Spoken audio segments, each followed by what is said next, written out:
Welcome to this 11th session in self-determination in the post-colonial world, and this topic is about food security in the world, which includes some of the ideas about the right to food. On the front image here we have a 35-foot high pile of corn at an ethanol plant in the US, and this is one of the controversies of recent times. To what extent is agriculture being funneled into fuel for vehicles rather than food for human beings? So the way I'll go through this is in 5 sections. First of all, to introduce some general ideas about hunger, self-determination and food security. Secondly, to talk about the economic liberal idea of food security, or the neoliberal idea.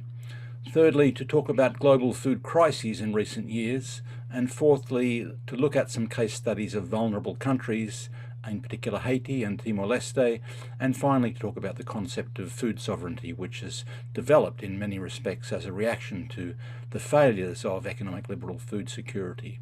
And the possible essay question here is to understand or explain the limitations of food security ideas based on liberal free trade.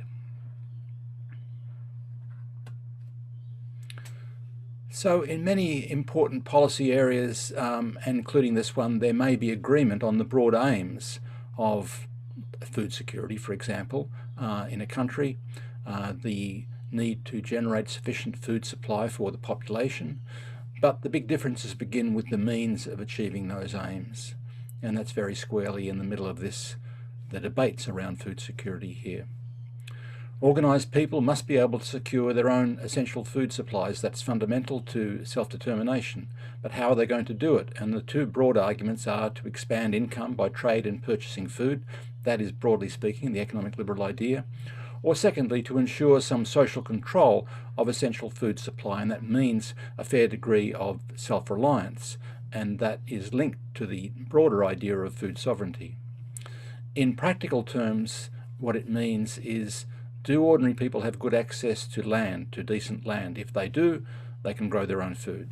Or do they have access to consistent income to purchase their food? Or are there social programs which guarantee access to food in the absence of consistent necessary income or necessary land? So there's differences between countries depending on what type of strategic resources they have in front of them and the people have available to them. Those countries which export food, or basic food, staple foods for example, often support economic liberal ideas, but most countries, rich and poor, practice some form of protecting their domestic food production, and that includes some measure of self-reliance. So some initial concepts about hunger and food. The right to food is something embedded in human rights agreements, and it's led to the necessity for countries to develop policies of food security. As I said, there's consensus on principle here, on the aim, but divergence over the means. Now, hunger, malnutrition and starvation are measured in two broad ways internationally. One comes from the UN's Food and Agriculture Organization, and the other from the World Health Organization. So there's a agriculture and nutrition side to it, and there's a health side to it. And from the FAO we have measures of undernutrition, malnutrition, prolonged low levels of food intake, inadequate food intake, and these things are reported on fairly regularly these days. And from the WHO side, we have the ideas of moderate malnutrition, severe acute malnutrition, weight for age measures, particularly for children, and the life-threatening versions of malnutrition. One of the important consequences, the critical consequences of malnutrition are on children, because nutritional deficiencies in children are very strongly linked to most under 5 deaths. Someone once said that it's a conspiracy, or child under 5 deaths are a conspiracy between malnutrition and infection, because when immune systems are very weak, opportunistic infections come along and take advantage of that weakness there. Now, one other definitional thing to start with is when we're talking about food in food security debates, we're generally talking about staple foods. That is to say, grains, rice, wheat, corn, also tubers, root vegetables, those sorts of things. Because of course things like coffee are food and certain luxury things are food, but they're not really as basic to the preservation and reproduction of life as staple foods. Many countries with serious hunger problems are actually food exporters, for example, India, Pakistan, Thailand. So production, in a general sense, is not necessarily the problem. For example, Thailand, which used to be the world's largest rice exporter and now the second largest rice exporter, was exporting something like 9 million tonnes at the beginning of this century, but it had over 20% malnourished in the country and 18% of children underweight for age. So there's a dilemma, that it's not simply about production in many cases. On the other hand, most smaller developing countries with food security problems are staple food importers. In other words, they do have a problem with production of basic foodstuffs. Let's look at reading data, looking at the, for example, rice production and trade, to get a perspective on production and to what extent trade is a proportion of that production. If you look at those Asian countries there, where rice is often the main staple grain, like China, India, Pakistan, for example, those big countries, you can see the production in the right-hand column there is very high, and the exports in the middle there, or the imports on the left, are in some cases also high, but only a fraction of the production. In other words, trade is a relatively small fraction of overall production of staple grains in most Asian countries there. That's one thing. Global rice trade at that time was about 25 or 30 million tonnes, but China was producing about 190 million tonnes. So trade is a small fraction, but it's quite important because it can affect prices. It can leverage prices very strongly. And of course, China did in fact become a net rice importer in 2004, 2005, and that placed a drain on global trade and helped push prices up in the global food crisis of 2008. Now, China took some corrective measures after that, but I'm just making the point here that trade is relatively small but can be very powerful in affecting prices. So have a look also at some of those countries down the bottom of the table there, in big countries, Indonesia and the Philippines, so countries with big populations. They are net rice importers. They produce quite a lot, but they depend on a substantial amount, a substantial proportion to import. Now that makes their approach to policies of tariffs on things and protection, agricultural protection, rather different. And we'll see that when we look at the formation of the Cairns group a little later on. So some important themes in food security. Production is not a general problem, but it could be in a lot of cases. Multinational corporations, they play an important role in food trade in particular. They dominate global grain trade, and they are of course monopoly price maximizers. They want to squeeze as much money out of the trade relationship as they can. Thirdly, food aid may be important in emergencies, but in the longer term it has some damaging consequences. I'll come to that. It's largely to do with the fact that a lot of cheap imported grain is going to damage local production because it damages the incentives for farmers to grow and sell grains when there's very cheap imported grain available.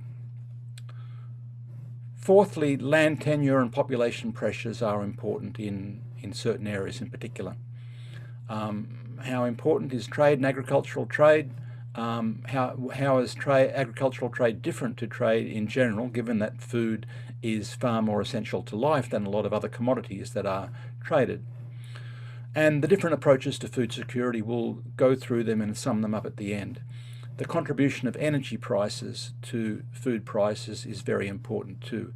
In particular, as we have energy crises in recent times, that is to say, the prices going up of oil, the idea of peak oil, the shift into biofuels and then uncertainty about biofuels, the fact that energy is used for inputs for agriculture, machinery, fertilizer, transport and so on, means there's been a very close link over the years between energy prices and food prices. Okay, here's a short video from Vandana Shiva, a famous writer in this area. One of her important books, The Violence of the Green Revolution, talking about technology changes and the social impact of that. She's written a number of books there. Here in this brief video, she's going to make a few points. One is making the point about food insecurity amongst farmers, which seems counterintuitive. If farmers grow food, how come large numbers of the world's hungry are actually farmers? Secondly, what sort of food does she think should be traded? And thirdly, the idea of food as a weapon. I think the first thing to recognize about hunger is that today it's a rural phenomena. It's mainly in third world countries, and it's mainly among communities that are actually agricultural communities.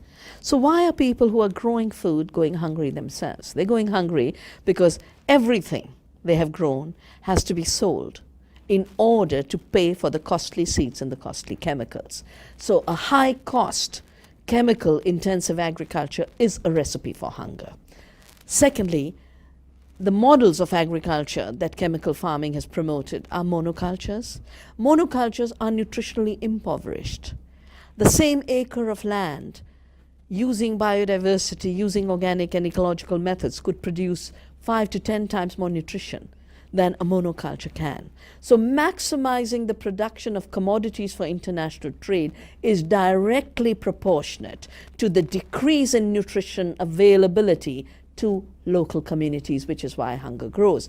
If the world has to be fed, it has to be fed by growing food locally, to be used locally as the biggest proportion of the food basket. Some elements will be traded internationally, but what is traded internationally should not be staple foods.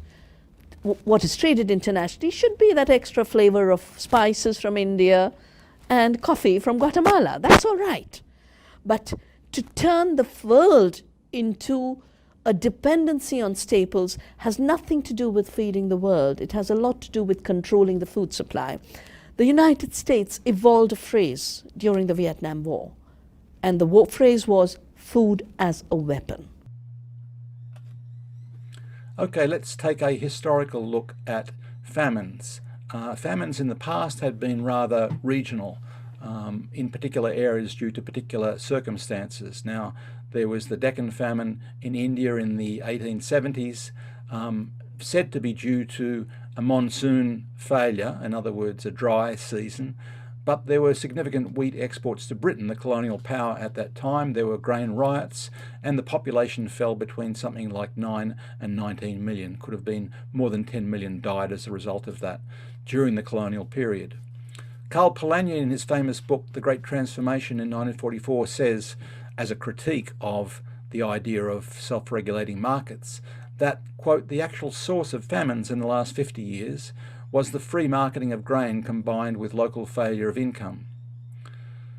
Now we see that repeated again in the Bengal famine, which is, I'll say a bit more about later on.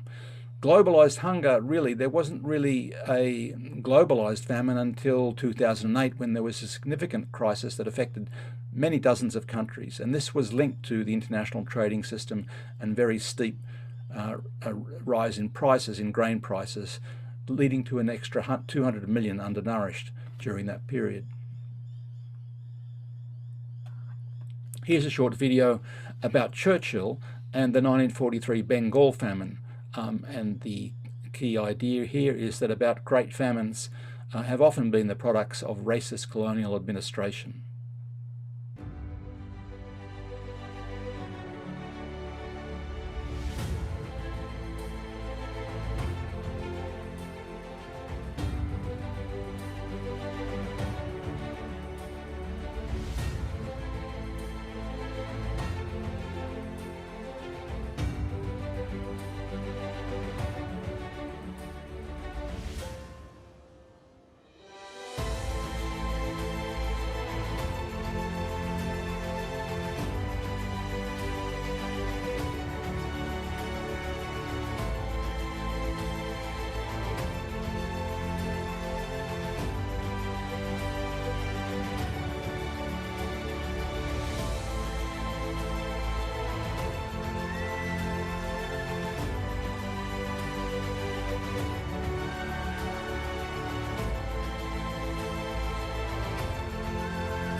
Could there be a technical solution to this problem of famines? It's been suggested, many people have spoken about the idea of a second green revolution, but before we get to that, we should really take a closer look at what was really the first so-called green revolution. This is not the idea of the more recent idea of green being ecologically friendly. It was an idea from the 1960s which was about growing more things, so green in that sense, growing more things through improved seeds, fertilizer and irrigation systems, for example. So it was a technical fix in a way, and the idea of a second technical fix has been opposed by many critical writers who've pointed out the high input industrial agriculture in many countries has led to the bankruptcy of poorest farmers. It wasn't really scale neutral, these types of interventions. They were something that helped export-oriented grain, for example. So Eileen Kwa talks about the poorest farmers in Southeast Asia and Latin America who hadn't been able to pay their debts as the costs of seed, pesticides and fertilizers rose while the prices fell, and the farmers found themselves on a pesticide treadmill. Now, Vandana Shiva has written about this too. So chemically intensive agriculture looks weak in the face of rising organics markets in recent times and the increased demand for ecological sustainability. Okay, here's the economic liberal line, the idea of food security through raising incomes, basically. Economic liberalism is focused on exchange, income growth, and the idea of trickle down, that a rising tide is going to lift all ships, that idea that everyone is going to benefit from economic growth, therefore economic growth is the god of economic liberalism. It's supplemented by this idea that in trade, people or companies or traders can advance their comparative advantage, but notice, or their comparative disadvantage. There are terms of trade problems here. Agriculture began to be included in the World Trade Organization's program in the mid-90s at the end of the General Agreement on Tariffs and Trade. And the Cairns Group, formed to lobby for liberalisation of agricultural trade, argued market access for a period of time. That Cairns Group was displaced in 2003 as the WTO more or less ground to a halt in the early 21st century by a G22 group. So one of the thematic questions here which is worth discussing is food trade liberalisation. What is the rationale? What are all of the arguments behind it, and how is food trade different to other types of trade? Okay, let's look at this in a little more detail. The World Trade Organization's Agreement on Agriculture, formed in 1994 at the end of the Uruguay round on GATT, was really beginning to subject agriculture from the 80s onwards, or from discussions in the 80s onwards, to similar sorts of rules that had been applied to other forms of international trade. That is to say, converting quotas to tariffs, getting rid of protection measures which couldn't be really priced in a sense. So tariffs are taxes on imports.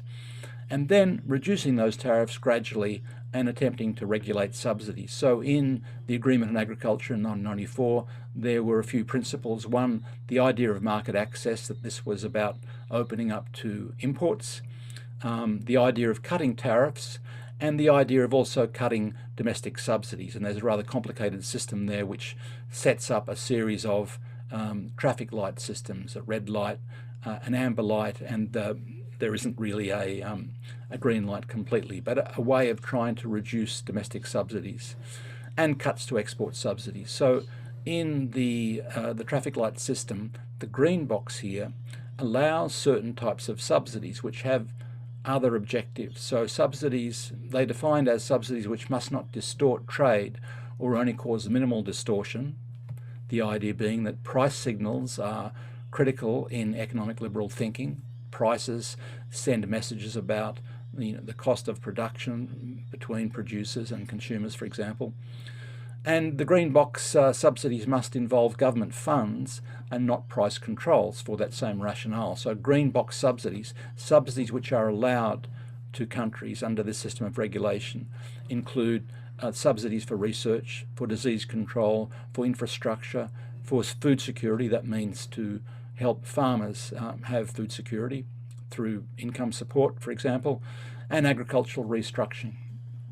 But the problem is this introduced an asymmetry in the way developing countries and richer countries did it, because developing countries typically relied on tariffs more for protection and income, because tariffs raise income for a government which doesn't have much money, whereas the wealthy countries could afford to put government money into direct subsidies to their agriculture. For example, the US Farm Bill in 2002, which was costed at $7.5 billion US per year, was all green boxed. The European Union's Common Agricultural Policy in the 90s cut 1.3 billion euros in export subsidies, but it put more than that, 2.1 billion euros, in green box domestic subsidies. So you can see the wealthy countries were able to work their way around this regulatory frontier of the Agreement on Agriculture. Here's the Cairns Group, which was a group of 18 countries formed in the 80s and wanted to, their main aim was to try and reduce the huge subsidies that the Europeans, and the US in particular, were giving to their agriculture, so that they were able to compete, they were able to sell their products into the European and US markets. And they mostly agreed on that, but they disagreed on some other things. They all wanted this idea of market access, to be able to sell more of their produce through enhanced liberalisation of agricultural trade. They all criticised the big subsidies in the US and the EU, but as I've mentioned already, the US and the EU managed to shift their subsidies round into allowable areas and get round that problem. But there were differences in the Cairns Group between members. Some were sensitive to food grain imports, and some really wanted to export more grains. If you have a look at the table there, you can see, and this is just about the cereals, the food grains, in particular rice and wheat. You can see with the negative sign against imports means they're big exporters. So Argentina, Australia, Canada, for example, are big exporters of grains there. Also Thailand and to a lesser extent Uruguay. Whereas some of the others are agricultural exporters, but they're importers of grain, as I mentioned before, Indonesia and the Philippines, for example. So there's a difference that came into their calculations there. Of course, Indonesia and the Philippines, for example, export seafood and fruit, other types of food, but not these grains that are so central to the idea of food security. So with those agreements and disagreements, they still wanted to, the developing countries wanted to protect their crops and sell their produce into the wealthy countries. But as I said, the rich countries' subsidies were not really dented much. There's still a very strong protection wall for agricultural products being sold into Europe and into the US. Here's one other thing. The WTO, it was a multilateral system, that is to say a global system, including most of the countries of the world. And it's the only possible way we could have regulated subsidies. In other words, you can't regulate subsidies through bilateral agreements. Why? Because you don't know who the subsidy is going to affect, which country you're trading with. It was only possible at a multilateral level. So this agreement on agriculture is something that couldn't be replicated in regional or bilateral agreements. If it was going to be done at all, it had to be done in a big multilateral setting like the WTO. Here's another short video just to go over and to revise those key elements of the agreement on agriculture. The agreement formed in the final Uruguay round of the General Agreement on Tariffs and Trade, that big trading set of meetings that began in the late 40s and ended in 1994 and was replaced by, in many respects, as a permanent organisation, the World Trade Organization, in 1995. It talks about the agricultural exporters all opposing the huge subsidies in the US and the EU, and the attempts to try and regulate agricultural trade like other commodity trade.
Here are some contradictions in this whole process. The wealthy countries are those that often preached economic liberalism, but they practiced autonomous food security at home.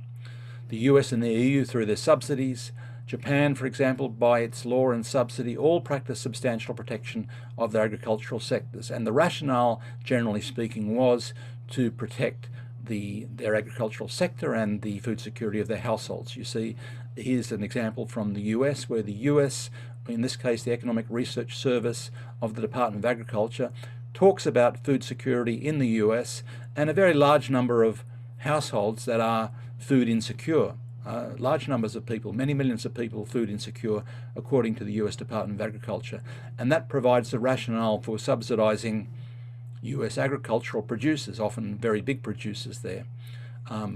So that's an ongoing consideration in even the wealthy countries. But historically, we find some interesting contradictions here. Now, you may recall when we talked about economic liberalism and hegemonic neoliberalism, that the idea of comparative advantage was developed in English liberalism as a rationale for the expansion of trade, and that all could benefit from trade. In that, back 200 years ago, the idea that competing empires, the British Empire could trade with the Spanish Empire and the Portuguese Empire, for example, and both could benefit, as opposed to the mercantilism, which was about trying to benefit at the expense of your opponent there.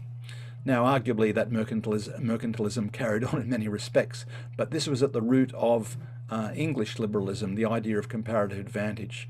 Yet, if we look at the growth of wheat in Ricardo's time, 200 years ago, we can see something very interesting, that Britain didn't really abandon its production of wheat. That's what Ricardo was arguing for, that Britain should not subsidise British agriculture. That meant big British landowners, but should import cheaper grain. And he was a factory owner, and he wanted the price of wages to be kept down. And if there was cheaper grain for cheaper bread, that would keep wages down. So that was the rationale behind this new and very seductive idea there. But if we look at what Britain actually practiced a couple of centuries later, we find that Britain has, through different means, including the Common Agricultural Policy of the EU until they began to withdraw from the EU, Britain to this day is quite self-sufficient in wheat. It produces a lot, even though the argument back 200 years ago was perhaps this wasn't its comparative advantage. It should import that from countries with large amounts of land and continue with its industrial production. So in practice, Britain's wheat production went the other way to that predicted perhaps by David Ricardo.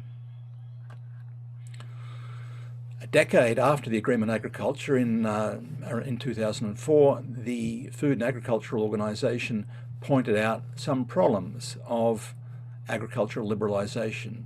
They said cheaper food imports may have moderated the food import bills of developing countries, but they've also increased food import dependence. And this is a problem which we'll examine a little bit more as this session goes along. A quote from that report said, although lower basic food prices on international markets bring short-term benefits to net food importing developing countries, so in other words, the food is cheaper to buy, lower international prices can also have negative impacts on domestic production. That means local farmers find it difficult to compete with cheaper imports. They go out of business, and then if the import prices go up, the country is stuck with a big shortage of grain. So that was a feature that we'll see in some of these examples I'll come to a little bit later on. Many developing countries are now overall net food importers, and that trend was reinforced by the decline in Chinese grain production until the crisis of 2008 came along, and China, in one case, made some adjustments to make sure that they weren't falling into that trap themselves. Here was this the first ever really global famine in 2008, linked to the energy prices of the time, when there were very high energy prices, for example. That was one of the main factors. But what happened in 2008 was the price of a lot of staple grains, wheat, rice and corn, for example, rose more than 100% in that year. Other key foods, fruit, eggs, milk, beans, meat also rose very strongly, and there were food price riots in many, many countries, in dozens of countries. And the UN was stretched to provide any sort of assistance in those circumstances. So what was going on here? Here you can see in that table on the left the staple food prices 2005 to 2009, a very sharp spike in food prices in that period, late 2007 through to 2009. Very sharp spike. So a couple of things are going on here. One is that the price of food was being pushed up, and one of the strong elements there was its link to energy prices, to oil prices. But also you've got secondary markets at work here. That is to say, futures trading, something that began back in perhaps in the 70s, where people are buying things in the future to as a hedge against possible price changes. That means that when these sort of volatile changes occur, the secondary markets are anticipating those changes, and there's an exaggeration. That's why the spikes are so high and they come down again. Now you see the prices of those corn, maize, wheat, and rice all went up very strongly. They came down and settled in 2009, but they settled at a higher level than before. On the right, we've got a longer term graph there from the Food and Agriculture Organization from 1961 to 2017, and you can see that spike in a different sort of perspective.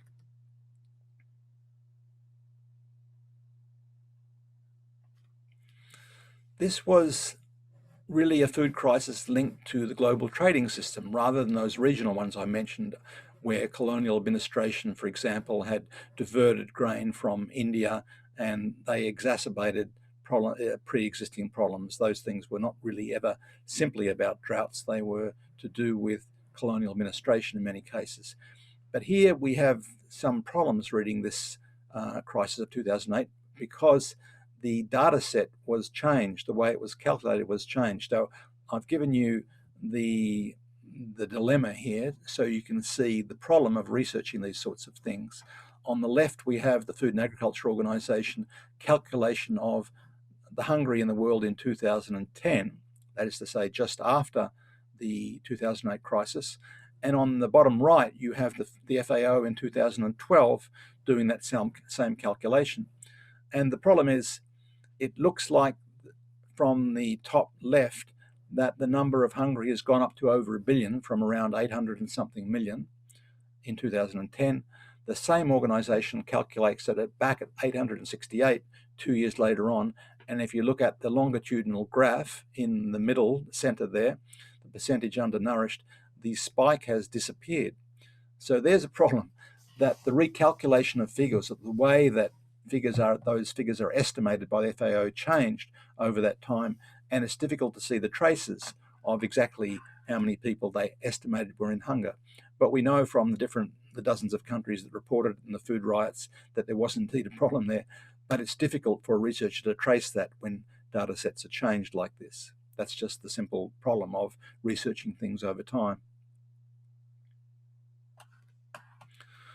So oil prices were linked to those rises in food prices, as I mentioned, because oil, of course, was used, or energy sources were used for transport, for harvesting. Until recently, I say, because if you look at the graph on the right there, there's a suggestion that in recent years, after about 2015, that there was a separation of that link between food and oil. But you can see for the previous 10 years, there was a very close link between food prices and oil prices when they were going up or going down, for example. I mentioned that secondary markets make those prices more volatile, that biofuels, which was about processing waste vegetable oil and producing oil from oilseed crops like corn to produce bioethanol and biodiesel, those things were diverting food sources, potential food sources, away from human consumption into the production of fuel, energy. The objectives of biofuels, it wasn't entirely about greenhouse gases. It was something to do with energy security. There were arguments that it was perhaps to do with improved health, but nevertheless, some of those ideas about the benefits of biofuels changed after 2008. People were still arguing, for example, just before the crisis, that biofuels should be a huge priority. A report for the World Bank and developing countries was talking about that, while others were saying before the crisis that the biofuel industry had the potential to significantly shift agriculture, forestry, environmental and fuel value chains. Around the time of 2008, the US and Brazil were the two big producers of ethanol from corn or sugarcane, for example, growing very rapidly at that time. But there were some rapid turnarounds on biofuels as a result of that 2008 food crisis. It led the European Union to scrap its biofuel targets. There was a 10% quota in fuels by 2020. That was their aim. That was all changed.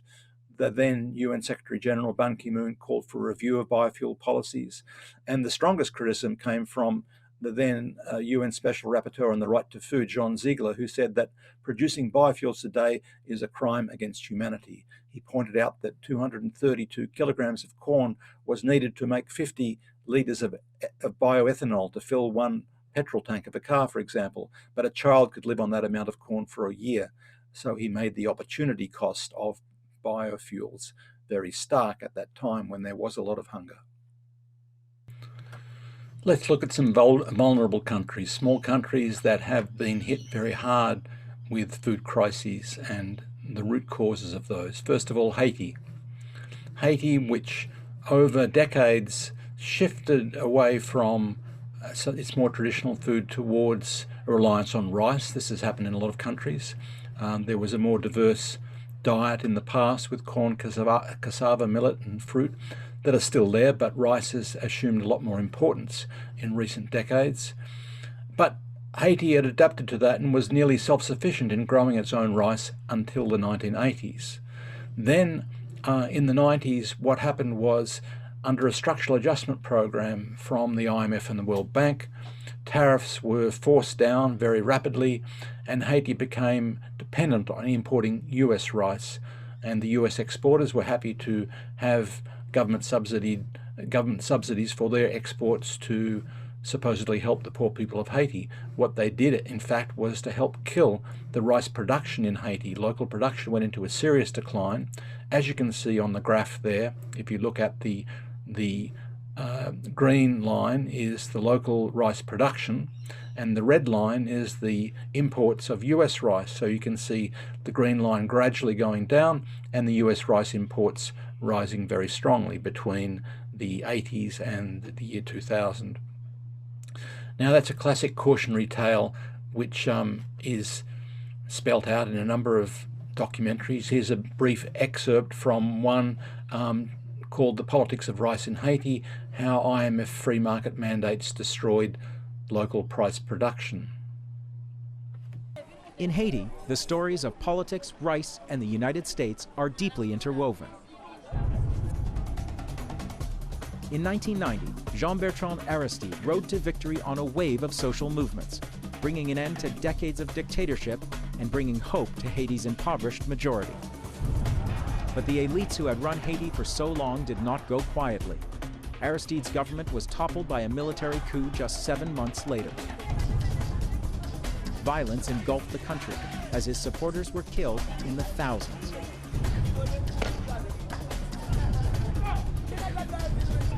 Three years later, the U.S. used its military muscle to bring Aristide back to power, but not before he committed to a program of sweeping economic change, closely monitored by the World Bank and International Monetary Fund. It was a familiar cocktail: downsizing, privatization, and deregulation. Tariffs on foreign rice were slashed from 50% to 3%. Imports flooded in. It all started with the disruption of rice production through the subsidized rice of North Carolina and Louisiana, okay? And I believe from the number I read recently, they are subsidized to the tune of 41%, which is a lot, you know. How are you going to ask a Haitian peasant to face that kind of competition? Washington may export the rhetoric of free trade, but policy inside the US is shaped by forces far less lofty.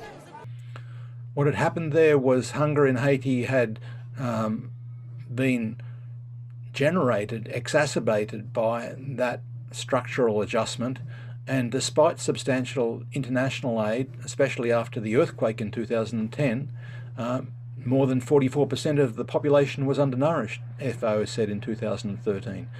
This was widely acknowledged. It was when Bill Clinton was president of the US in the 90s this happened, and Clinton, in fact, out of office, apologized to Haiti, or let's say at least he acknowledged the problem there. Of course, it's emerged since that the aid funds to Haiti were being pilfered by many associated with the Clinton Foundation, but what he said in 2010 was that the United States has followed a policy that we rich countries that produced a lot of food should sell it to poor countries and relieve them of the burden, but it has not worked. It may have been good for some of my farmers in Arkansas, but it has not worked. It was a mistake. It's failed everywhere it's been tried. It also undermines a lot of the culture, the fabric of life, the sense of self-determination. He's talking about the culture of small farming there. We should have continued to work to help them be self-sufficient in agriculture. Well, he says that out of office, but every US president in office was acting to expand the markets for their own farmers who, as the video pointed out, have very heavily subsidized agriculture. So after looking at this example and with the things we've spoken about before, a student should be able to explain how do low food prices create hunger. And this is illustrated by the Haiti example, where we see that if there were very low food prices from imported subsidized rice from another country, that would remove the incentives for farmers to plant next year's crop. And then there would be a failure of availability of grain. But the high prices, of course, which can come back in when there's a shortage, creates hunger because people can't afford it. So it's a double-edged sword, this question of prices and staple food grains. Another example, food security in Timor-Leste. East Timor, the little country that's got its independence near the beginning of the 21st century, it had a history of food crises in the late 70s when the Indonesian invasion happened and when people began a guerrilla war and began to fail in that guerrilla war, and there were military actions against them. In 1999, when there was a separation with Indonesia, and again a great deal of violence, disruption to agriculture, the burning of crops, the burning of facilities, and again with an internal crisis in 2006 when there was an internal political crisis in the newly independent country. But, and I might add here that also Timor has a history of what they call the hungry season. That is to say, they have a very wet monsoon time, and there's a large period of time, it could be 5 or 6 months, where there was no rain at all, and so everything got very dry. That was called the hungry season, and so there was a practice of storing staple food during that time, using grain silos, for example, and also diversifying into other basic staples of food as well. But once again, rice had become an important part of the Timorese diet, and that was something that the population focused on. Just before independence, when they were in a transitional period, the World Bank, which was the trustee of the aid money at that time, set out a very ideological line to the East Timorese leadership, who did not yet have their own independent government. It said that the East Timorese may not support a privatised agricultural rehabilitation project. However, we believe the government should not own, and this is because they'd expressed an interest in owning and using aid money to purchase revenue-generating enterprises such as meat slaughterhouses. They wanted to use aid money to build abattoirs, warehouse facilities, grain storage facilities. They wanted public grain silos, tractor pools, or rural service centres. The government participation would inhibit private entrepreneurship, and so the World Bank pushed privatised rural service centres on the population. Most of those failed after independence in 2002, but the World Bank and Australia's aid agency, AusAid, were against subsidising rice growing, saying that the Timorese should focus on export crops like palm oil, biofuels, coffee. None of those were very encouraging prospects. The Timorese themselves wanted food security through stabilising their own production and having storage facilities.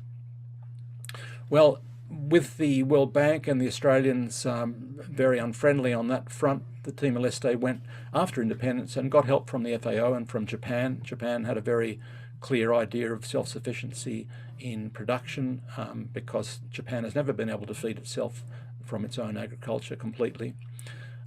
So Timor-Leste went on to develop its rice fields, with domestic rice production increasing from 37,000 tonnes in 98 before separation with Indonesia to 65,000, getting close to double that in 2004, about 2/3 of what they needed to consume by 2006.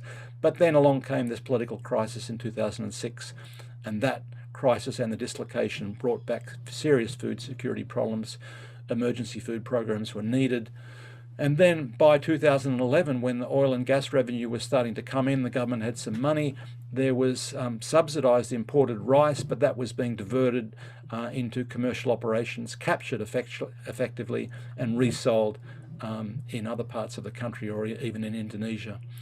So the difficulty of a little country in facing, on the one hand, an adamant economic liberal line from agencies like the World Bank and its big neighbours who might otherwise have helped it, and then the problem of struggling to try and get back to a situation where they could actually feed themselves and not have the problems of this highly commercialised aid and reselling of rice and so on. So we come to the final section here, food sovereignty. And food sovereignty is a response to many of those failures in the economic liberal approach to food security. Its main elements are, first of all, to stabilise domestic production and establish local control, hence sovereignty, over the food supply. That is to say, the people of a nation or of a region have control over their food supply. It's not dependent on some foreign forces out of the control of the people.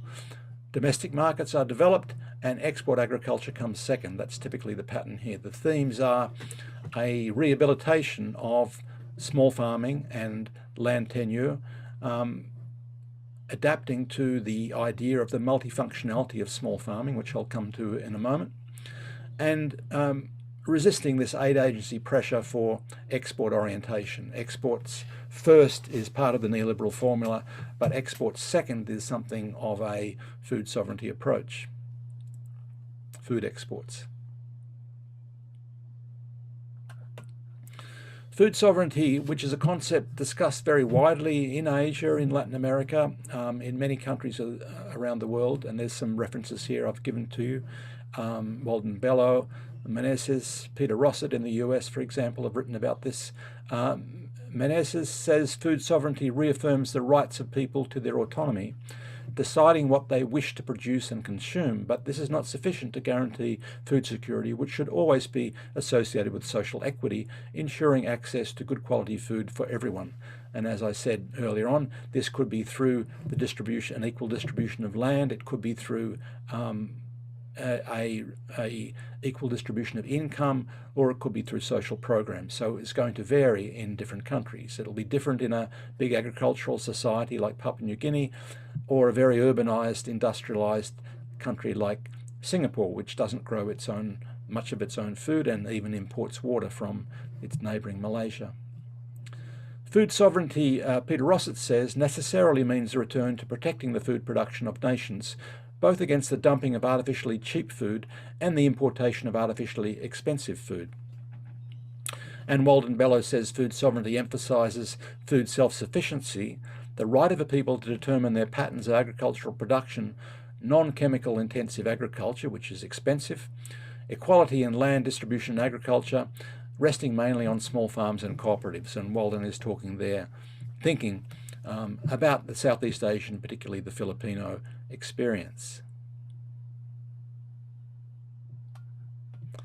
We have food sovereignty policies in strong states also. I mentioned the US already. Japan, whose history had been that domestic grain production could not meet even half of consumption, nevertheless has a law from the 1970s to support, to mandate domestic food production. A stable supply of good quality food at reasonable prices shall be secured, with the increase of domestic agricultural production as a basis, together with an appropriate combination of imports and stockpiles. That's Article 2 of the Basic Law on Food, Agriculture and Rural Areas. And while Japan imports a lot of food and a lot of energy, nevertheless it's trying to make sure that its domestic agriculture doesn't disappear altogether. China, after the 2008 food crisis, began to embed self-sufficiency in policy because there was a drift away from production in rice, for example. It wasn't the most lucrative form of farming. But in a 2008 policy statement, the Chinese government required, and through different means, overall food self-sufficiency to remain above 95%, with total self-sufficiency, that is to say 100%, in rice and wheat. And that's from a 2010 discussion paper there. So China is a strong state with a capacity to create the necessary incentives and mandates to keep its food production in line. Remember, as I pointed out, China's consumption is something like 7 or 8 times, was some years ago, 7 or 8 times the total food trade in rice in the world. So you can imagine if China wanted to leave aside its domestic production and import, it could consume all of the rice in the world and the prices would be astronomical. Nevertheless, when we come to small countries, there are these difficulties in asserting food sovereignty, and those 2 case studies of Haiti and Timor-Leste pointed it out. There are these various pressures on small countries. It's not that simple to do. It requires a degree of political will to see through such a policy. Here's this concept of multifunctionality, which I think is an important one, and Peter Rossett is one of the people. He's a North American who's linked into some of the Latin American networks for small farming via Campesina and so on. And the idea of multifunctional small farming is that the productivity of small farms has been underestimated in the past because large economies or economic calculations have focused typically on export earnings and tax returns and so on, and they've overprivileged the big agribusiness, basically. They haven't looked at the contributions in terms of employment creation, in terms of stabilization, in terms of the protection of biodiversity and so on. So Rossett says small farms are multifunctional, more productive, more efficient than they are usually calculated to be, and contribute more to economic development than large farms. They make better stewards of natural resources, conserving biodiversity, safeguarding the future sustainability of agricultural production. Now that's a principle that's starting to be recognised at the UN through the Food and Agriculture Organization these days.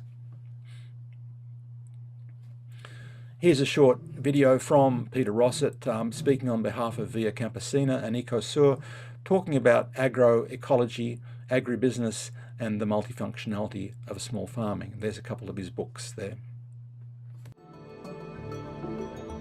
Well, it seems to us that it has been abundantly proven that agroecological approaches for peasant and family farm agriculture are superior to industrial agriculture in many ways. They can produce more healthy food for local populations. They can conserve local culture and environment and the Mother Earth better than industrial agriculture. They have less greenhouse gas emissions, more adaptable and resilient to climate change, and many other reasons why it's clearly a better approach. The problem is, why are we still not the dominant model? And that has to do with the lack of sufficient social organization and social movement in order to make the change. So, some summing up here are some key features of a food sovereign approach across various sectors, because as I said, it can't be the same in different countries, in different contexts, because there are widely varying land tenures and structural situations in different countries. But if we look at in terms of the aims, the land, the technology, support structures and the problems, we'll see that stabilizing domestic food production, developing domestic produce markets, and export-oriented agriculture have some rather different components. In other words, if there's a big focus on export orientation, there's going to be a weakening of some of those other elements there. That's a table you can study in your own time.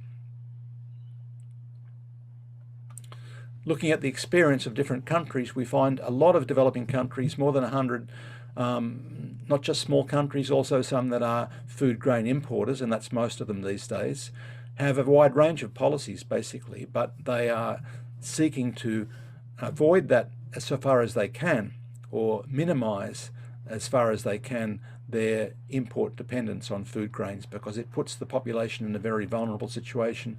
It puts the economy at the mercy of international food prices. In a similar situation, Japan, which is a wealthy country at the bottom of the table there, imports a lot of food grain, but it has the capacity to pay for it, and it has a very strong law which requires domestic production and stockpiles. Now, in some other cases, you have countries with a surplus in grain. A country like India, which is even though it has a huge population, it has a very productive agriculture and has a surplus, but the internal distribution problems are the root cause of the hunger in a country like India. In China, moving into a deficit in grain production in 2005, it shifted back after the 2008 spike in prices to require, as I said before, 95% food self-sufficiency production and 100% in rice and wheats. Then we've got the grain exporters, who are typically economic liberals when it comes to international trade arguments, because they want to sell their grain basically. So Canada, Argentina, Australia, and also Vietnam, Thailand, Pakistan, which are also big grain exporters. The EU and the US persist with their heavy agricultural subsidies. They also produce a surplus in grain. They're not moving away from the idea that they are going to focus on manufacturing products. They don't have that comparative advantage these days. They want to ensure food security for their own populations, but they use subsidies in a way which gets around the regulations that were put in place in the WTO. In other words, a type of regulatory frontier which benefited the wealthy countries. So to sum up, there are globalized food problems, but distinct histories. And the new problems, the new globalized problems, come in through this global trading system in agriculture. The new pressures are from the energy crisis, the increasing value on energy, the control of basic grains by multinational corporations, the limited land in many countries and the maldistribution of land in many countries, and weak states who aren't able to stand up to international pressures over what is happening with agriculture and agricultural trade. There is a consensus over food security on the aim of it, that a nation, a people, should be able to ensure the steady, reliable source of basic food for its population. But how to do that has been split these two ways, really, between the idea of economic liberal food security, simply maximising income, and if in the case of agricultural trade, trading whatever to maximise your income, importing what you need. But it's been seen to be deficient and full of problems, and that's one of the main reasons why this food sovereignty idea has been elevated and pushed very strongly, so that countries that have the capacity to do so can look for new solutions that are linked to the idea of self-determination of a people. Strong states do protect their strategic interests. Weak states increase their trade dependence. That's an unfortunate fact, and it points to the requirement for political will to deal with this question, this important question of food security. There are strong links between the energy and the food crises, the energy inputs, the land and crop substitution, transport, biofuels, but these are things that have to be resolved in particular circumstances with some of the principles we've been talking about. I've mentioned a number of books through the course of this presentation, so you can find the notes online and go back and find those references.